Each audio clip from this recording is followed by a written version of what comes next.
Today, let's spend some in-game currency and break open a llama piñata of loot box news. This is CheckPoint.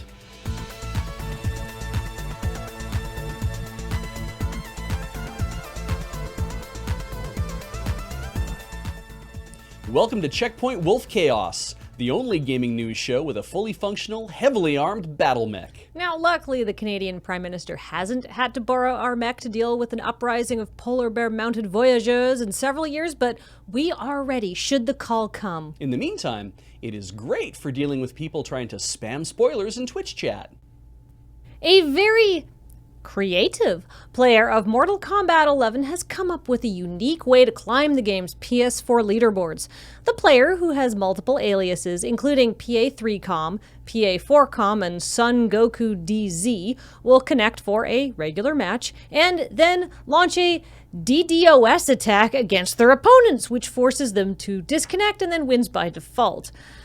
So far, it's been enough to elevate their now abandoned PA3Com alias to an improbable 160-3 record, which is very impressive for someone who still has a level 1 character, but unfortunately, they aren't the only Mortal Kombat 11 player using these tactics.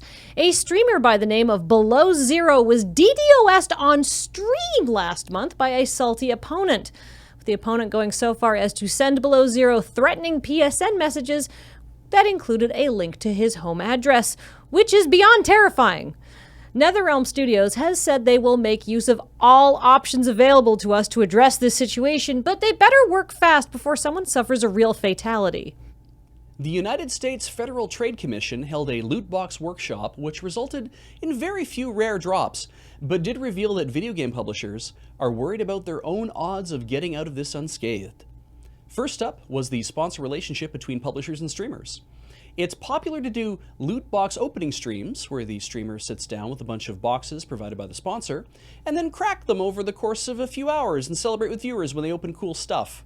It's like Christmas Day. You get to open a bunch of gifts that you didn't pay for, with a random chance of getting a shiny gun, and your whole family's silently screaming their approval from a chat window. And streamers actually like showing off these relationships. Being sponsored means that Business Daddy sees you and approves. It shows you're legitimate. But recent testimony from the CEO of Online Performers Group revealed that one unnamed video game publisher floated the idea of offering high-odds loot boxes to streamers doing unboxing streams. Because who gives a damn about preserving the authenticity of the experience, right? And who gives a damn if this destroys the streamer's career when it eventually gets out? And who gives a damn if that makes everyone suspicious of other publishers who aren't stacking the deck? Well, I'll tell you who gives a damn. Microsoft, Sony, and Nintendo. And Activision Blizzard, Bandai Namco Entertainment, Bethesda, Bungie, Electronic Arts, Take-Two Interactive, Ubisoft, Warner Bros. Interactive Entertainment, and Wizards of the Coast. See, a lot of companies are really paying close attention to the FTC workshop in fear of this becoming another ban on comics situation. So the Entertainment Software Association released a statement that the big three console manufacturers will require that all games with loot boxes must display their odds. And the other aforementioned publishers have pledged to offer a similar approach, quote, no later than the end of 2020, end quote, which is a real year, it's next year. So this is a good move. Displaying the odds on a loot box should provide players with a way to soberly analyze their chances and make an informed decision about the value of spending. Okay, I'm sorry. Look, it's still gambling, even if you know the odds, and it's in a context that seems way more innocent than a video lottery terminal, which makes it feel even more insidious. And the way things are going for these publishers, having loot boxes is like opening a loot box itself. Sure, you might get the big prize, but the downsides, bad press, unhappy customers, federal regulations, makes it a real gamble. Nintendo has deigned to drip feed us a little bit more information about Pokemon Sword and Shield, so let's serve up those takes while they're still nice and lukewarm. Beige, can you time me?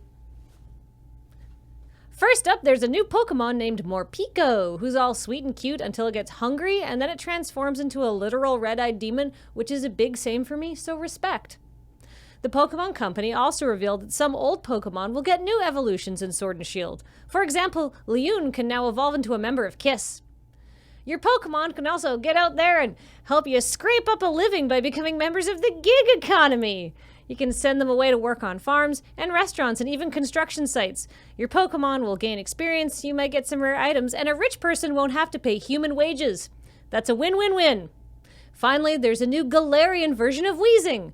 I think it's super cool that the old-timey mustache and the actual stovepipe hat make him look like a cross between an anti-capitalist caricature of an evil coal baron and a bong. Beej, I think Pokemon might be super woke now. How'd I do for time, Beej? Just under a minute. Ah, sick. The original Pokemon video was 2 minutes long, so having me make your takes for you is twice as fast.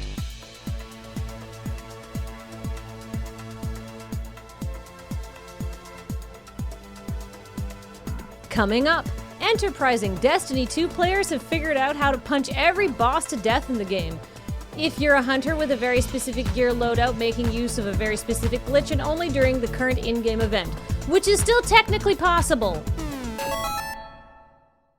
Oh, I've been working on the railroad all the livelong day. I'm a Pokemon and I'm strong. Unionize. This is the way.